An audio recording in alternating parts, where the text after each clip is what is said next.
Alam mo ba na marami sa mga sakit sa mata ay namamana? Panoorin mo ang video na ito hanggang sa uli. Hi mga idol, ako si Doc Doms, and welcome back to my channel. Para sa mga bago lang sa channel ko, I'm a board-certified ophthalmologist and a retina specialist here in the Philippines. So if you want medical and eye contents, please don't forget to hit that subscribe button and turn on that notification bell for more videos like this. Pero disclaimer lang po, ang mga videos na ginagawa ko ay hindi para mag-diagnose ng mga iba't ibang sakit nyo sa mata dahil mahirap mag-diagnose sa ganitong platform.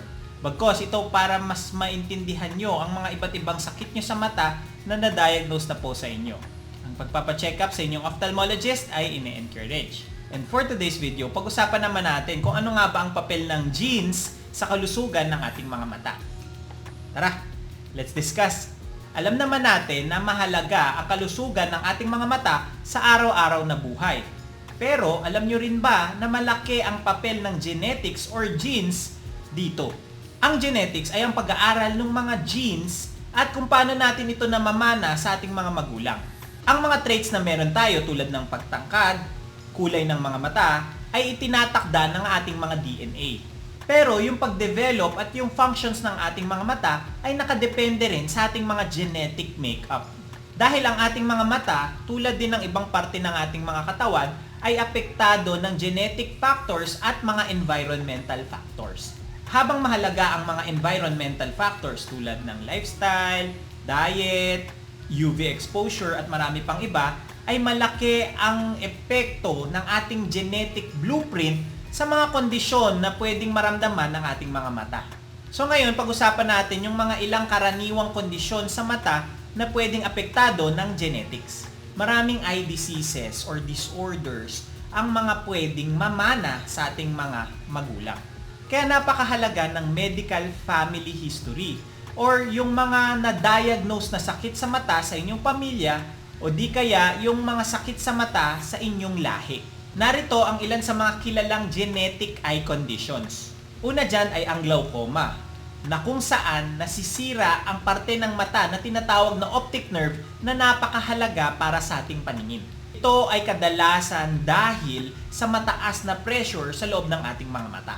So kung meron kang kapamilya or yung mga magulang mo ay merong glaucoma, ay mataas ang tsansa na magkaroon ka rin ng sakit na ito. Although marami pang factors ang pwedeng magpataas ng chance na magkaroon ka nito tulad ng age or yung edad, ay malaki pa rin ang papel ng genetics para dito. Next ay yung tinatawag na age-related macular degeneration or AMD. Ang AMD naman ang isa sa mga pangunahing sakit na madalas makita sa mga pasyenteng nagkakaroon na ng pag-edad. Naaapektuhan ang macula na siyang responsable sa gitnang paningin natin para makakita tayo ng malinaw. At kung meron kang family history ng AMD, ay mataas din ang tsansa na magkaroon ka ng sakit na ito. Dahil merong mga genes na pwedeng maipasa sa iyo na pwedeng mag-cause ng AMD. Next naman ay yung tinatawag na retinitis pigmentosa. Ito naman ay isang bihira lamang na kondisyon na kung saan unti-unting nasisira ang retina sa likod ng ating mga mata. Ang retina ay siyang responsable para i-convert ang tumatamang ilaw dito into signals para ipadala sa ating mga utak at ma-process ito at makakita tayo ng malinaw. Ang mga pasyenteng may retinitis pigmentosa ay karaniwang nakakaranas ng night blindness or hirap na makakita sa dilim.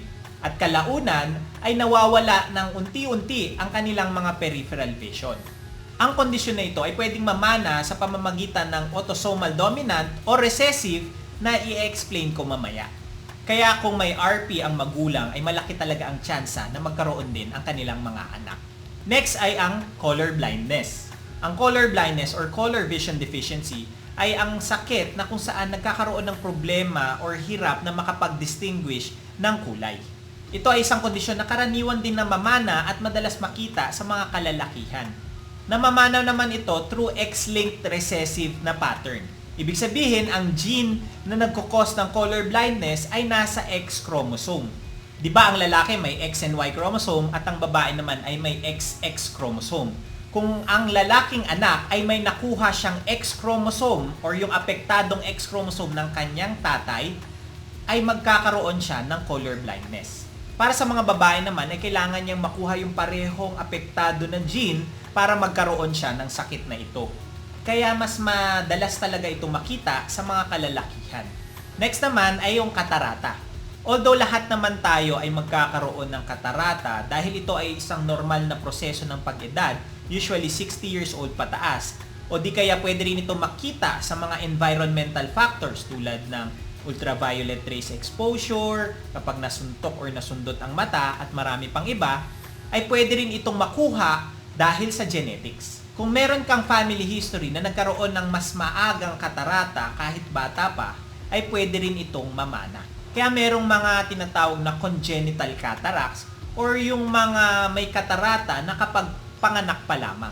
Although, karamihan sa mga namamanang katarata ay mas nakikita sa mga mas matanda pa ng konti. Ilan lamang ito sa mga halimbawa, pero marami pang eye conditions ang pwedeng mamana.